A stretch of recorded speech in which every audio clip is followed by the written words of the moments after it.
ഞാൻ പറഞ്ഞു തരട്ടെ പ്രാർത്ഥിക്കേണ്ട എങ്ങനെയാന്ന്. കർത്താവിന്റെ അടുത്തിരുന്നിട്ട് ഈ ഉള്ളിലുള്ളതെല്ലാം അതുപോലെ അങ്ങ് പറയുക. അതിന് പ്രാസവും വ്യാകരണവും ഭാഷയും അതിന്റെ വാക്യങ്ങളും അതിന്റെ ഭംഗിയൊന്നും നോക്കണ്ട നിങ്ങൾ. അഖിലാണ്ട കടാഹങ്ങളെ സൃഷ്ടിച്ച അണ്ടകടാഹങ്ങളുടെ പരമ്പൊരുളായ വിധാതാവായ ദൈവം തമ്പുരാനെ, പഞ്ചഭൂതങ്ങളുടെ ആകത്തുകയെ എന്നൊക്കെ അത് പറയണ്ട. അപ്പൊ അതുകൊണ്ട് ഞാൻ പറയാണ്, അവനവൻ അറിയാവുന്നത് പോലൊക്കെ പ്രാർത്ഥിച്ചാ മതി. ലോകത്തുള്ള എല്ലാ പ്രെയർ ബുക്കും വാങ്ങിച്ച് കാശ് കളയരുത്.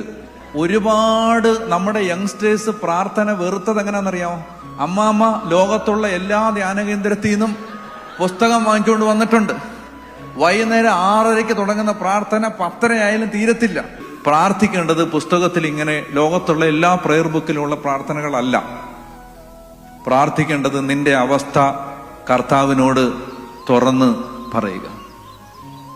അറിയാവുന്ന പോലെ പറഞ്ഞാൽ മതി. കർത്താവേ, സഹിക്കാൻ പറ്റുന്നില്ല, എന്നെ കൊണ്ട് പറ്റുന്നില്ല, ഞാൻ എന്നാ ചെയ്യേണ്ടത്, എനിക്കൊരു വഴി കാണിച്ചതാ. എന്റെ കർത്താവേ, എന്റെ അവസ്ഥ ഇതാണ്.